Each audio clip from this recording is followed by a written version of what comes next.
What's up, everybody? It's your boy Lexi back again and excited to bring some AW gameplay, my first ever. I'm bringing you a first impressions video.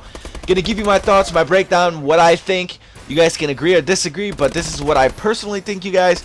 I am playing Hardpoint ranked play on the map Retreat. Awesome map. Love it for Hardpoint especially. Insane gameplay. I go super clutch, and basically if I didn't go super clutch, we would have lost this game by a lot. We were down so much and made the comeback. But anyway, you guys, let's get into it. I give this game straight out of the box 8.5 out of 10. And why do I give it 8.5 out of 9 or a 10? I'm going to break it down for you guys, the pros and cons, because every Call of Duty every year, there's always pros and cons. There's no perfect 100% Call of Duty. So let's start, you guys.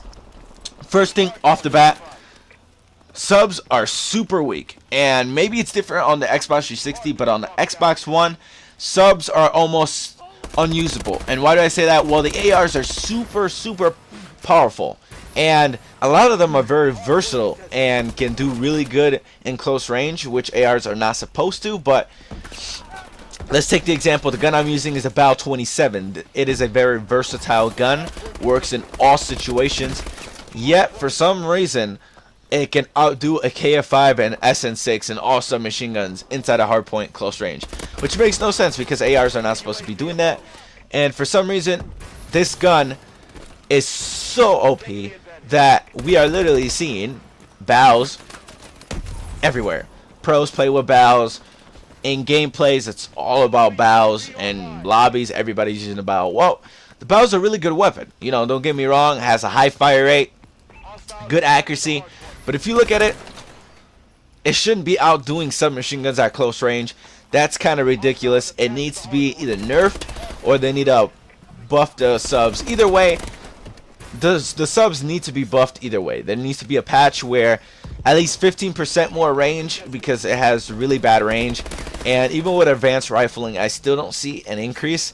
But an advanced rifling is like long barrel for those who haven't played yet from Black Ops 2. So even with that, it still has pretty bad range, and it needs a 5 to 10% damage increase. Subs take from 3 anywhere to 5 bullets to kill people, and it's ridiculous. It shouldn't happen like that. And the headshot multiplier, I don't notice one with the subs. So, you know, that definitely needs to be fixed. Subs need to be buffed to able to be viable in this game and to be able to compete with the ARs. All ARs are dominant. All the ARs are good, but the subs really need to be able to really step up to the plate and, you know, be viable for sub players like myself and other players. But that's the one big thing. Also, we see a few bugs here and there. Gun Ho is bugged. Now, I don't know if they made it on purpose, but definitely I think it's bugged, where it has a delay and a glitch where it stops in the middle of aiming down your sight and then aim down its sight. So it's like this little glitch, and it's really annoying because I've lost gunfights that way. But it shouldn't be there. You know, obviously Gun Ho is not working. It needs to be patched where that's not happening. Gun Ho, if you guys don't know, the perk helps you shoot while sprinting and sliding. So basically you always have your gun readied up. Best way I can explain it. But with that half a second delay when turning while aiming down sight, that needs to be fixed, because really that just makes the perk almost unusable and no one really wants to use it. I really don't want to use it, and I thought it was a really good perk. So, you know, that's also a second thing that needs to be fixed. Ranked play needs to be also fixed. You shouldn't be able to join in session. Games that are already finished, if you're getting blown out and you're just looking for a new game, it puts you in the game that you're getting blown out, and you have to either take the loss, so lose points towards getting into a higher division, or back out and still lose points. Either way, so either way, it's a lose-lose situation. They need to fix that, where maybe if you lag out, the same person can join in session, but besides that, you cannot join already finished games or already games that have been started unless it's in the beginning. So, you know, that's also one thing they need to fix that really should be fixed altogether. Now, esports, there is some negatives about that, and like I said, they haven't released really all the esports maps and everything. Hardpoint is perfect, shouldn't be touched at all. Maybe to fix the spawning systems. I've noticed sometimes where I'll be pushing one side and literally a guy spawns right in front of me, and either I die or I get them in a spawn trap, and it really just sucks both ways. Getting spawn trapped when you're spawning in front of the enemy and you're really just getting wrecked because literally you're spawning and bam, a bullet straight into your chest and you're done. It's not really one bullet, but you know, you guys get the gist. But anyway, spawning system needs to be fixed. But anyway, hardpoint shouldn't be touched. Perfect as it is, rule set and everything. So let's move on to CTF. CTF, I think, has a 5-second delay, which is okay. Maybe it should be a little bit more because the way that you move and everything, the speed. But you know, if it's left at 5 seconds, I'm not gonna lose any sleep over it. It was left for Black Ops 2 at 5 seconds, so you know, maybe there doesn't need to be a change. But uplink, if we are gonna play uplink needs a respawn delay of at least 5 seconds. Maybe 3.5 if you want to make it shorter, but there should be a respawn delay because instant spawns can really stop the bomb carrier or the satellite carrier from trying to get anywhere, and the instant spawn really doesn't give you an advantage to fight over map control because everybody's instantly spawning. So that's one thing. Also, with the bomb carrier, I think they have a little bit too much health or too much armor. If you think about it, all you really need to do is grab the bomb, put on stealth, or put on stim, your exo ability, and put on tactician, then throw on overclocked, and you're like in insane speed with extra extreme health, which, you know, can be overpowered and be a struggle for us trying to stop the satellite carrier from scoring. So definitely it needs to be probably 25% health more, but not 50 to 75, because really they just eat. Already the time to kill is higher than Call of Duty Ghosts. Not as high as Black Ops 2, but higher than Call of Duty Ghosts.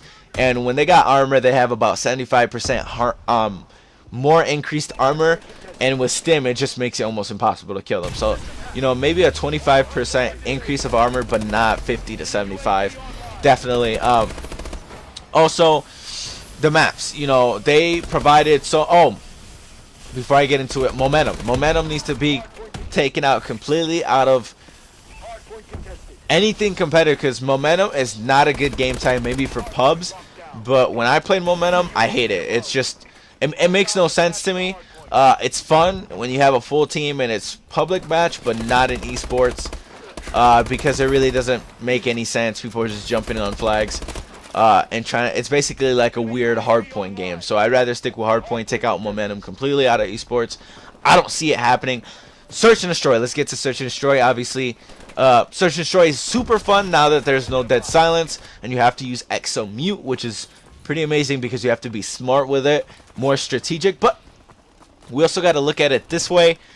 Dead silence will be missed. It does make people rush more because they need to play more aggressive on bomb, which is, you know, pretty decent, but at the same time you have more people just running around the map, and it's hectic. Search and destroy is hectic. But the one thing we need to fix is it takes 9 seconds to defuse the bomb. And that's for esports rules and ranked play. I know they'll probably make a update where they'll fix the bomb and everything like that, but it shouldn't take 9 seconds to defuse and 7 seconds to plant, or 9 seconds. That really doesn't give a fair advantage. It makes it harder for the person defending the bomb. Not only that, it makes it harder for the offensive, because literally you want to plant the bomb quick and you can't because you get shot off of it, because it takes 9 seconds to plant and to defuse. It's really annoying when you're trying to get the defuse and you're almost there, but because the defuse is so long, they come to check the bomb and bam, they get you. So, you know, that does need to be fixed in search and destroy. Definitely needs to be fixed. Also, you guys, another con that I can't see a patch coming out for is the score streaks are not really that good. You know, it's better than nothing. I will admit that. Better than nothing, but the score streaks are not as good as I thought they would be. Black Ops 2 score streaks made a lot more sense.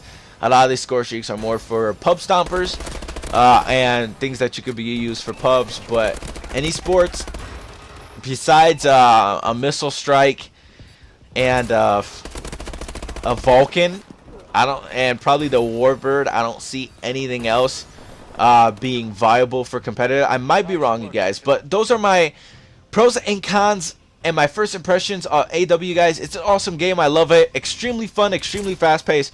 Get it, try it out. Let me know what you think in the comment section below. This has been your boy Legacy, you guys. Like, share, subscribe. Definitely get it. AW is worth it.